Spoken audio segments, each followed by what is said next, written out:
What we're finding at the moment is the Gen Xers, as they're reaching the 50 and 60-year-old bracket, that they've just come into this period of almost having this still want to indulge. I'm not winding down, I'm winding up. This is my time to get back on the horse and have some fun. I was Googling, isn't there such a thing that's where I can actually have a bit of alcohol, but not all the calories? I came across DrinkWell UK. I've been a patron. I've been ordering from these guys for probably as long as I think they existed. Hi, I'm Stacey Jackson. And I'm Roy Bassnett. Join us for the Gen-X-Perience podcast every other week. So if you were born between 1965 and 1980, that makes you a Gen Xer. And that being the case, that makes this podcast for you.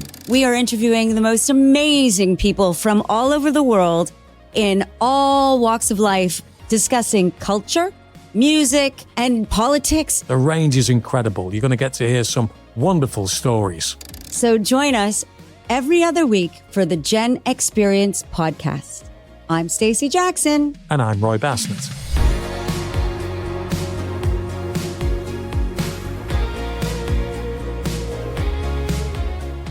Hello and welcome to the Gen-X-Perience podcast once again for what I'm sure is going to be quite an enjoyable podcast today for reasons that will become very apparent.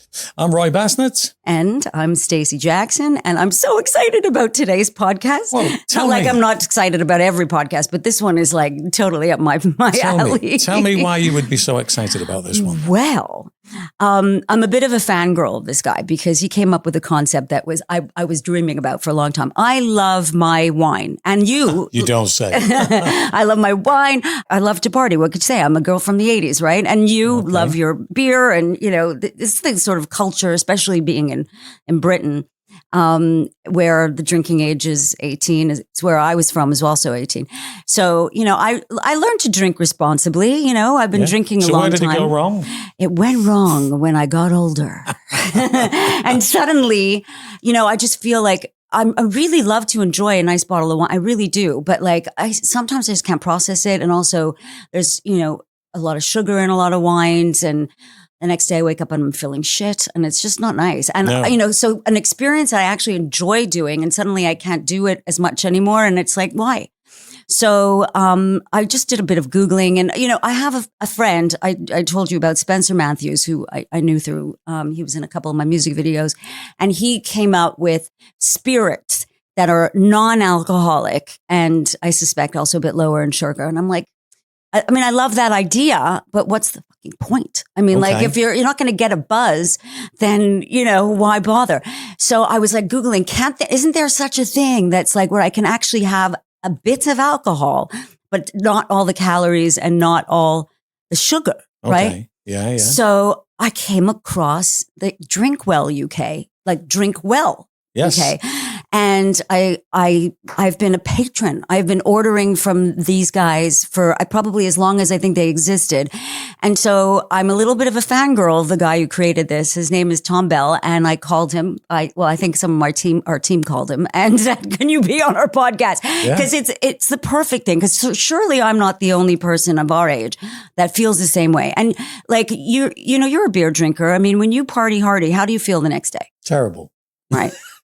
Well, it's one of those things that as you've got older, it's not so much, I don't feel terrible for the day. I just feel really fatigued, probably as a result of the fact that, I'm getting all dehydrated and things like that. And I'm kind of, that's probably having an impact on me. But if I could come up with some alternative, I would be very happy. Now, the interesting thing about our guest that we've got coming up in a short while, it kind of bends our rules a little bit, really, doesn't it? Because this guy is not a Gen Xer. I will allow you to do the introduction if you would, thank please. you. He is, I guess he's a millennial, which is great because millennials are all full of ideas, right? And so I'm going to introduce him. His name is Tom Bell. He's he is the creator of DrinkWell UK. But like I said, it's very, very pertinent and very, relevant to our age group, because us Gen Xers are going through a lot of changes in our lives. We discussed with a psychologist the other day, and she was talking about body changes, menopause, empty nesting, and all that. And I think it's also how we recover from things. So not just fitness when you're in the gym and it takes longer to recover, but just also from drinking. And so the demographic of, I guess, the Gen X world it's very relevant to this company. And so hence we now can ask Tom himself. Hi, Tom. Thank you for joining us today. Hi. So I'd love to find out how did you come up with this idea? Like, what was your history leading up to starting DrinkWell? It was an interesting one, and I think probably one that's not as usual as you'd find within the drinks industry. I'm not from the drinks industry. I never was. I didn't have a history in it. I don't have family in it. My dad's been a lifetime plumber. My mum was a secretary, worked in administration all her life. So we've not lived in this world of the drinks and beverage industry, certainly not in, supermarket retail and distribution and all this other wild and wonderful stuff that I'm getting involved in now. But it came from a pure passion thing. It was certainly something that I needed as a consumer. So I was a very active, fit and healthy guy, played a lot of rugby. And I think the rugby really sort of kicked it into gear. So as you know, with rugby comes the drinking culture. The culture is probably the best part of the sport. And we were training at quite a high level, playing for all sorts of different teams and levels. And it was always coming with the drinking culture on the side of it that drew you back into, I'm training all week, I'm drinking with the boys, I'm having a good time, and I'm not necessarily getting anywhere. I'm sort of having all the drawbacks. So can I just find something that fit into my lifestyle? And my lifestyle purely was, I enjoy drinking. I enjoy having a good time. It's part of the culture that I'm involved in. But equally, the other side of it was being fit and healthy and active and trying to be a sportsman.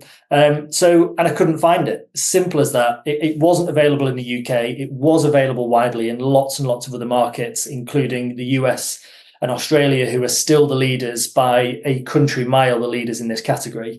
They've been doing this for probably 20 years and doing it very well. And more NPD has been coming out into these markets. So although we talk about demographically, you guys are in a different space than especially where I was in my early 20s.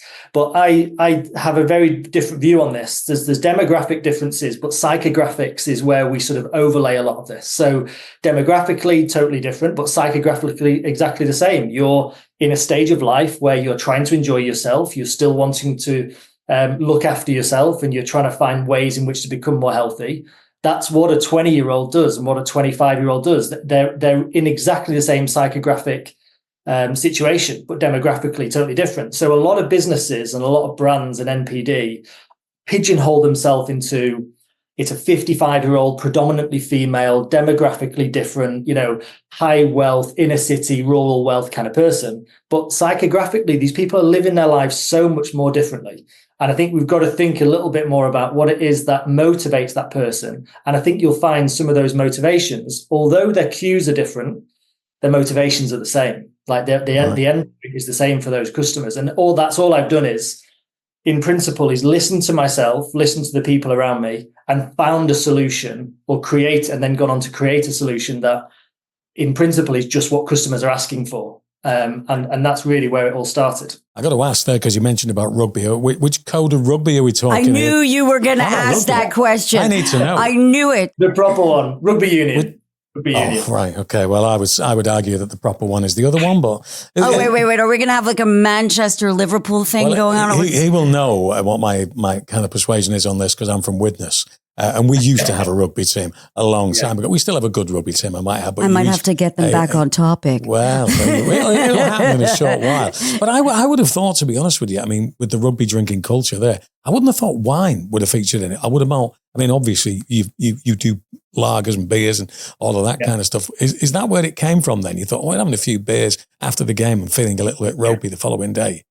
Yeah, you're absolutely right. It started predominantly in beer. And if you think about the products that are available in the US, so light beer and actually light beer in the US and Australia are very different to the light beers in the UK. Light beer in the US is a sportsman's associated to the sporting occasion. It's a low carb, normal strength beer. So if you think about the Bud Light as an example, probably the one that people will know the most. In America, it's a 4.2% ABV beer, which is classified as standard in the UK. But it's a low carb, it's associated with the NHL, the NFL, you name it, it's part of a sporting occasion. And people drink it because it's lower in carbohydrates.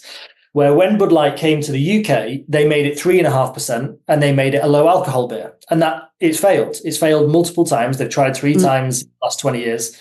It's never worked. They spent millions and millions and millions of pounds. They've changed their recipe, they changed the blueprint, and it just wasn't working. So yeah, you're right. I started off in the beer world. As a just a little story.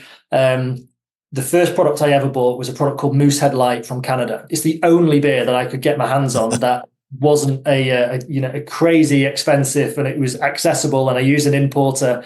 Bearing in mind, I was just in my sort of back bedroom office trying to make this work in between a full-time job.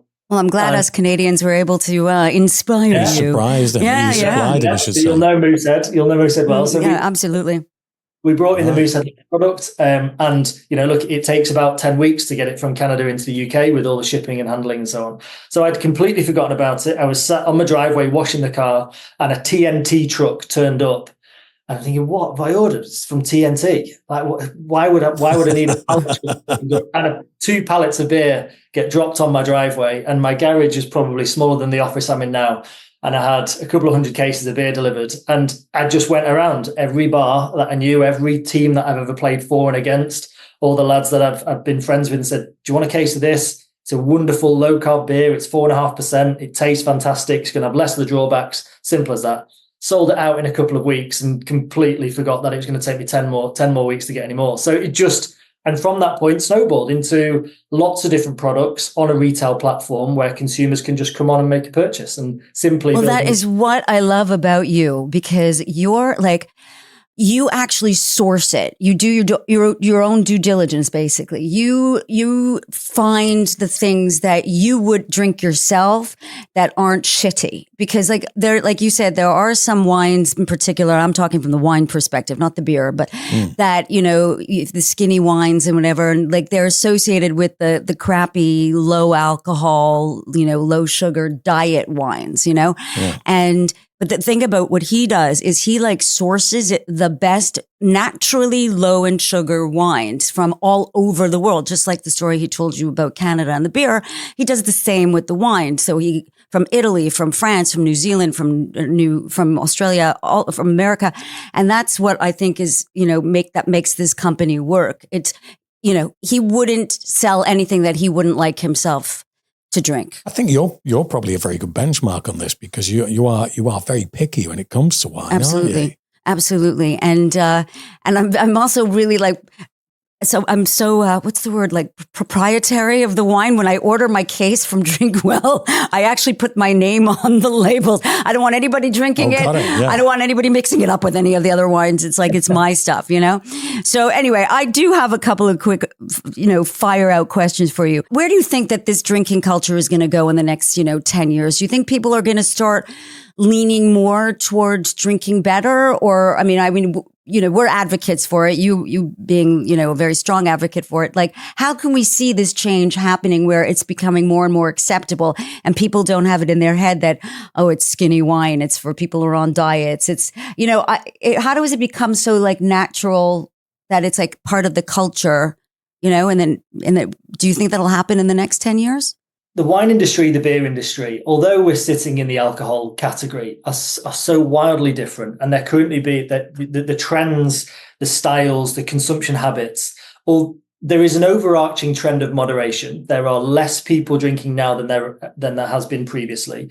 People are drinking better product less often. So they tend to be trading up slightly in this premiumization trend. And I think it's a bit of a falsified trend, to be honest. It's just retailers charging more and saying it's premiumized products, where actually it's the same thing on shelf. You're just paying more for it.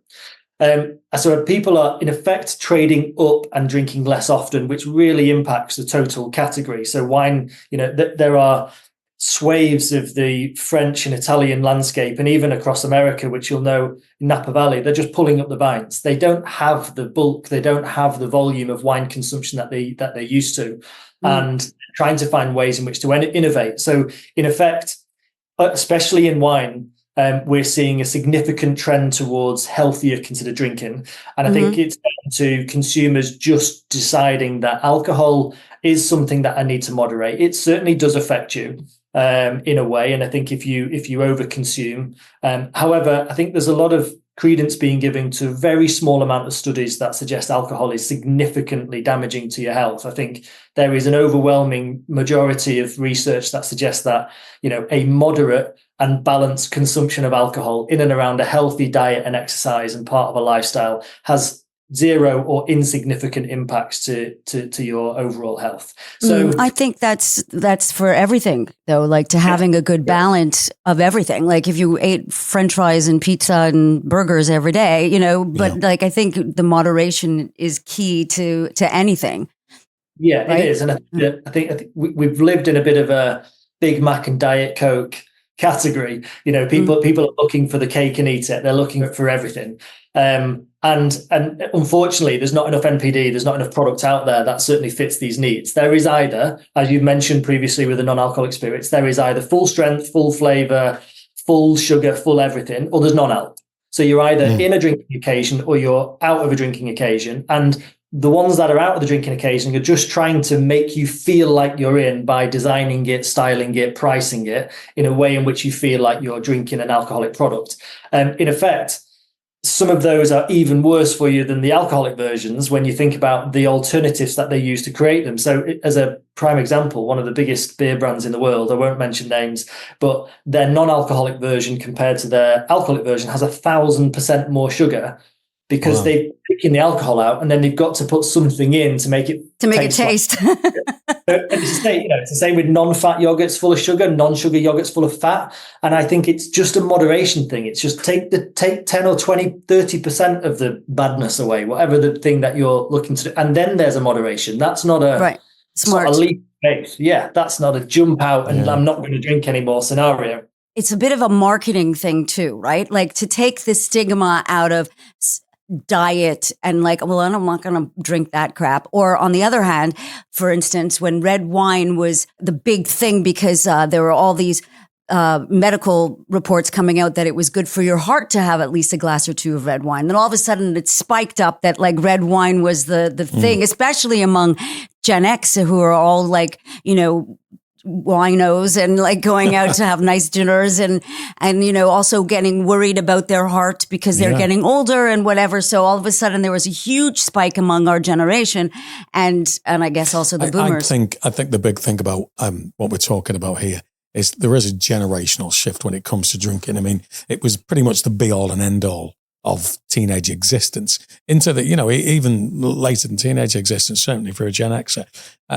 Younger people tend to value their health a little bit more. So being onto something like this kind of wine, whereas they want to go out, they want to drink alcohol, but having something like this, which has a significantly better effect on them, is going to prove to be quite popular. Absolutely. From your point of view then, I mean, obviously we are talking about, on this program, we talk about Gen X, we talk about music from the 1980s, we talk about all kinds of things and what have you. Are you the kind of person who sticks with your own generation? Or do you ever hear of stories like what we're likely to say about music was great in the 1980s? Are you particularly influenced by music from other decades? DrinkWell's customer, our average customer is a 50 to 52-year-old predominantly female customer. We're 60-40 female to male. Our customer, the person buying our products at DrinkWell is this Gen Xer. This is exactly who they are. So it's up to us to know them as deeply as possible. I'm not a Gen Xer. I'm not a million miles away, but I'm not a Gen Xer. And I think it's important for us to understand what turns them on, turns them off, excites them, what they do on the weekend, how they communicate and see friends, how they enjoy their occasion. They're all things that we have to do as a business to make sure that we're relevant and we're talking the right language. As I talked about psychographics and demographics, we do that. But actually, what we're finding at the moment is the Gen Xers, as they're reaching the 50 and 60-year-old bracket, that they've just come into this period of almost having this like, still want to indulge, and I'm not winding down, I'm winding up. This is my time to get back on the horse and have some fun. Like fun is almost the underpinning characteristic for what our customer is all about.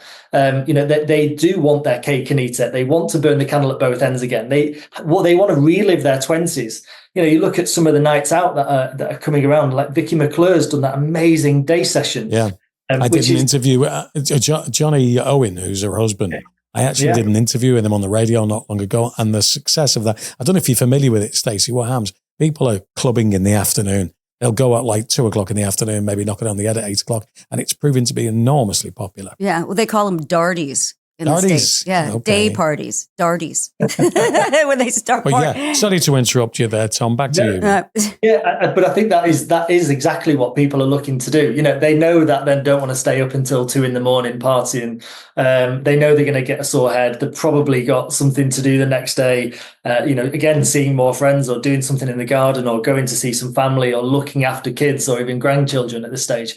But it's about winding up. So we're certainly in with speaking to bars and restaurants and pubs and clubs and where the event space is, that what we offer really is this home consumption piece, and they miss it when they go out. We find a solution. Yes, you're absolutely right. They can't get that when they're out in the trade. They just you're 100% right. When I am home, I drink my DrinkWell wines and I love it.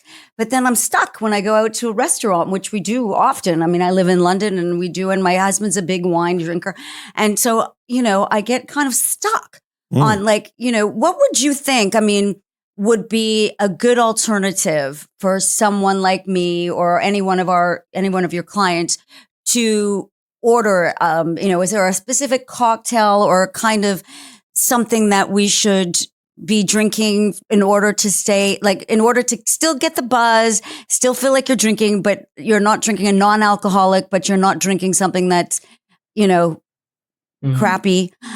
Is there something that you could recommend that the people that you just mentioned could order at a restaurant or at a bar? So for the wine world, a really good hack is looking for a wine that's really between that. Probably 11% is like the perfect number. We've just scientifically, like the nature and nurture of wine at the moment is, if you want to go below 11% and it still tastes okay, it's going to be full of sugar. If you want it, otherwise, because it's got to be de-alcoholized, right? So the nature of wine, alcohol's going up, and we're trying to find wines that are slightly less, but not significantly. So the only other way to do that is add sugar. So you don't want that. So you want like an 11% dry wine, because that means that they've naturally made a lighter alcoholic product, which is still going to taste great. They've not de-alcoholized it, and they've not pumped it full of crap. So it'll be dry, and therefore the crap bit is normally their balance is sugar. So if you're looking for wine, an 11% dry wine, you can find some amazing. So white in particular, or any? You can find some lovely Pinot Noirs at this level, especially French. You can find like dry Rieslings are really good for that. Normally 10 to 11% naturally. You've also got some stuff coming out of France at the moment, even Chardonnays.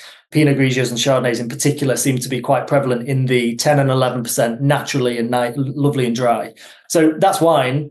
In your spirits, some of these little spritzers, a lot of the bars now carry sort of sugar-free elements. So they might have some sort of sugar-free syrups. If you want to have some sort of spritzer, you could have a gin, little sparkling wine in there, and an elderflower presse or something that goes in. That's a really lovely option. That's not too high on sugar, and it's not going to blow your head off and make you feel horrendous in the morning. What we need to do, because if we just cut to the wide shot there, please, Laura, because we can show people that we have a collection of DrinkWell product on the table. Yes. And I will leave you in conversation, because I will get myself in a position where I can serve this up. Oh, you're going to pour. I'm going to pour. Well, I have one that's already open, and the reason why I bought this is my husband's called Henry, and I have a group of friends who like to call him Henners. So when I saw this on the website, I was like, okay, I've got to order a bottle of this. And actually, it's so good. It's one of my favorites. So that one's already open because I kind of gave myself a little bit of a head start yesterday. But then you so kindly sent us Traces, which I would love to hear about, because I think that's your own brand. Correct me if I'm wrong, right? Yeah. So you sent us the sparkling wine version, the white wine, the rosé, and the red wine. So I'm super excited. I might have to. Wait. Oh, there we go. Okay. So just for those people who are not going to see, who can't see, because we're also a podcast which people are going to listen to. I'm off mic at the moment. Okay. So which one do you want? We've got this one as well. Let's. Okay. This is the red wine. Can you tell me a little bit about this red wine that I'm drinking? Because this is actually your own brand, I presume, right? This is Traces. Yeah, so Traces, all Traces is, again, like following the customer, follow the data, is Traces is a dissemination of everything that we've ever learned from selling millions of bottles of wine to customers.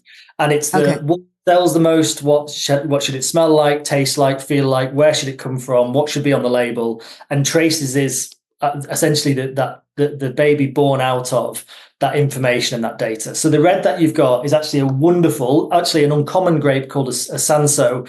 It's actually a very, very common grape in France, but you don't just see it singularly on a normal label. Sanso is a wonderful product that gives you everything that you really want in a classic French red. So it's light, it's still got loads of fruit, it's still quite punchy, it's lovely on the nose, but it's going to be really clean and really smooth, hardly any tannins in it at all. So it's a nice, if the sun's shining here in Manchester, so it's something that you could have on the afternoon. It's not going to blow your head off, but it's lovely. It's really light.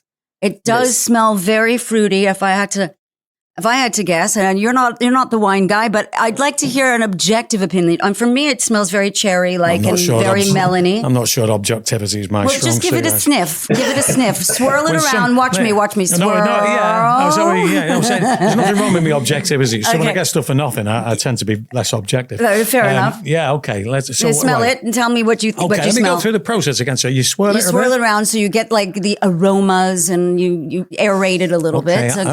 Because remember, it's been pushed into a bottle without any air. So now we've just let it breathe. And now take a smell. Oh, smell first. Yeah. What does it smell like? It smells like wine. Okay. Yeah. Give it a real inhale. Does it smell like any fruit to you in particular?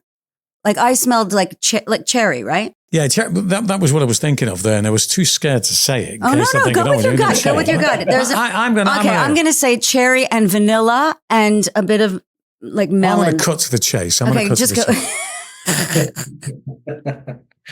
do you think? I don't need to yuck it out or anything like that. No, you don't. I know a real wine taster will swirl it in their mouth and spit it out. Right. Here's what I'm going to say. And I am by no means an expert whatsoever. Drinkable. Of the wines, when I go out, I tend to be a rosé person or a white wine person. Red, not normally on my radar. Red is hard to like. But I like that. And listen, Tom, I'm not just saying it because we're in your presence here, we're in your company, but I really, really like that. It meets with my palate, shall we say. And I really, really like that. So yeah, good work. That's really yummy. So by the way, I have never tried the Traces Red. I was always trepidatious to order it because I didn't know much about it and I didn't know where it was from. But honestly, this is great. It's light drinking. It probably even goes with a fish, like a tuna or something like that. But yet you can also eat it with you can also drink it rather with I would say veal or chicken or something, maybe even would you say a steak? I don't know if it's heavy enough for that. Wine's such a subjective thing, and the one thing I certainly will stand by at DrinkWell is that we are drink it with anything. yeah, exactly. Drink as much as you can with anything you want. No, we're certainly not one to say this is how you should drink it. This is the occasion it should be drank in. People are drinking wine in different ways now. We're certainly not one that stands there on our on our soapbox and shouts out, this is what you should smell, should taste, should feel, should drink it with, this is your occasion. It's for all those occasions that are really a lifestyle for us. It's not when somebody wants to drink wine, whatever it is, we'll have the option for them. And whatever style that it is, what region that they prefer, what type of grape that they want. But what we're not going to say is this is exactly what it is that you should taste and smell, because it's so subjective. Right. What kills the wine world? It's certainly confusing.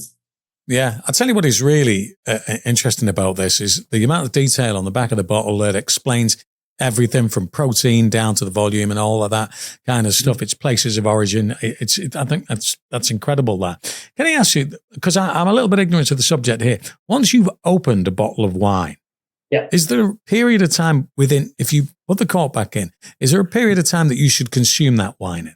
It's a good question, and I think it is, again, relatively dependent on the type of wine and how you've closed it. So there are some lovely little gadgets these days that can take out the air that's in the bottle once you put the cork back in. Sometimes copper in, so they sort of pump out the air and that lasts a bit longer. So sometimes is that what you need to get the air out, yeah. You need to get the air out. It's about oxidation in the wine. So when the wine starts to oxidize, really it's going off, right? It's starting to turn, or it's going off is what they call it. So, and it just starts to smell a bit vinegary and it's not quite as nice. And do you know what? 80% of wine drinkers will probably still open the bottle a week later and not tell the difference on some wines. Right. But that's, it's again a subjective thing.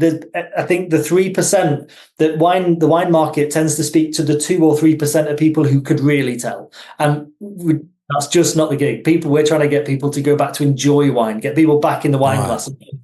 So confusing. I need to go down a blunt question here then, I suppose, really. So we've got the ACS that's with us there.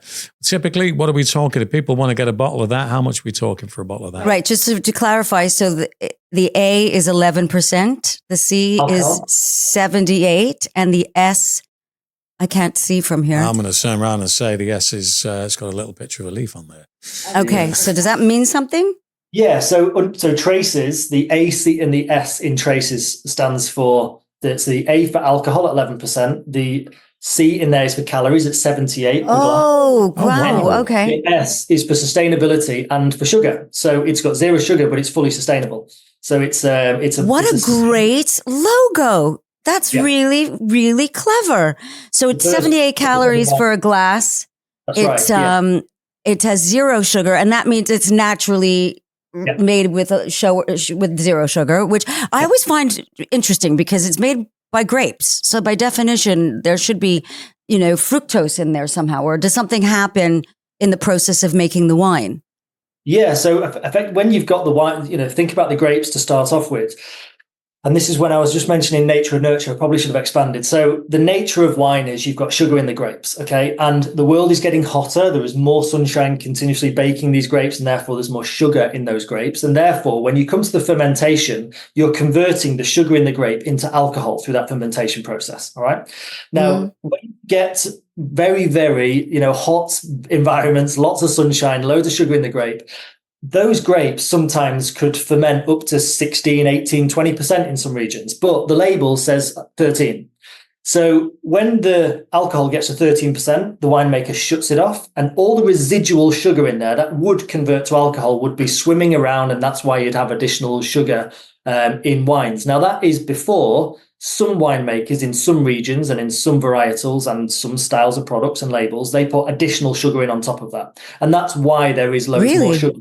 Yeah. Now, what we've done on this is we know exactly what point in the year and at what environmental conditions it is that we harvest the grape, and that will get us fully fermented. Every gram of sugar is fermented and we hit 11%.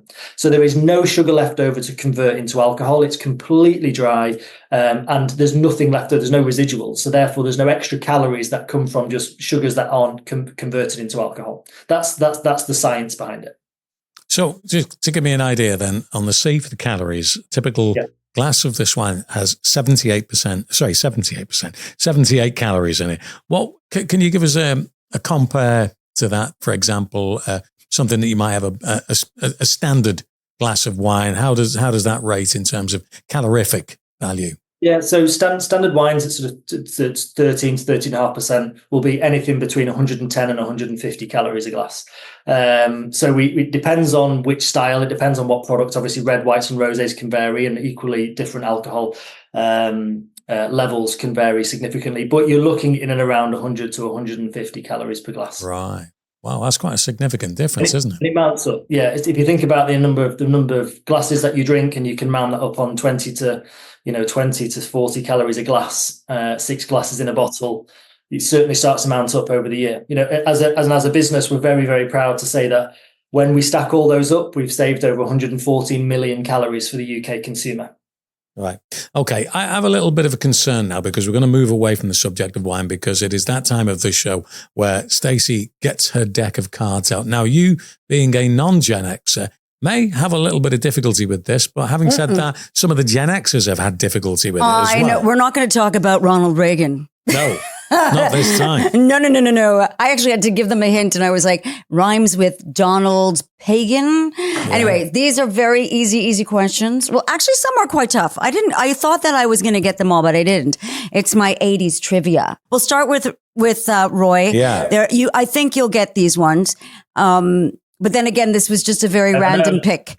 Okay. So I think that one of these questions you'd certainly be in with a chance to get, and the other one I'm not too sure about. But anyway, I'll go with this one first, the more difficult of the two.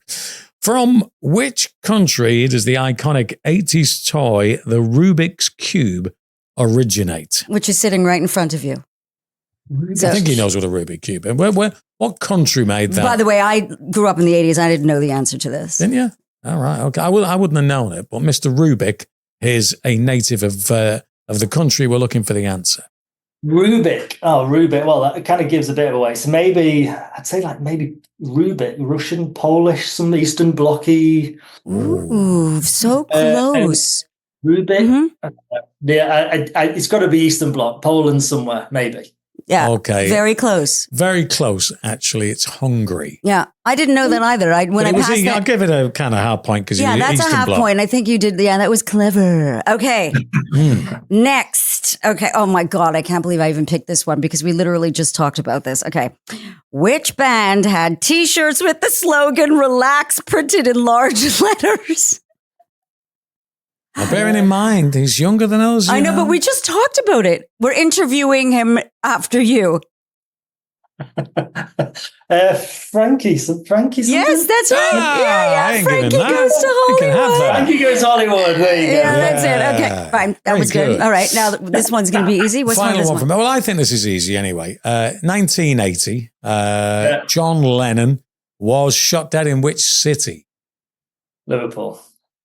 No, but you know what? That's a good one. That's a good one. He was shot dead in New York, but yes, he is from Liverpool. So that was a bit of a trick question. Yes. Okay. My last one, and you might get that. You might get this. So, which new music format became available in 1982? Music format. So this is way before digital, like Spotify. You're doing your best for him to get the answers of this, aren't you? A format as in cassette tape. Yeah, right. Exactly. So which kind of format became available for the first time in 1982? I'd say, is that too early for CD? Maybe that was it. That is a CD, compact disc. You got it. There, yeah. Actually, you did very well. Good. I'm telling you, there were people from the 80s who had no clue. I mean, zero clue. Some of the easiest questions. You know what? I think it's being under.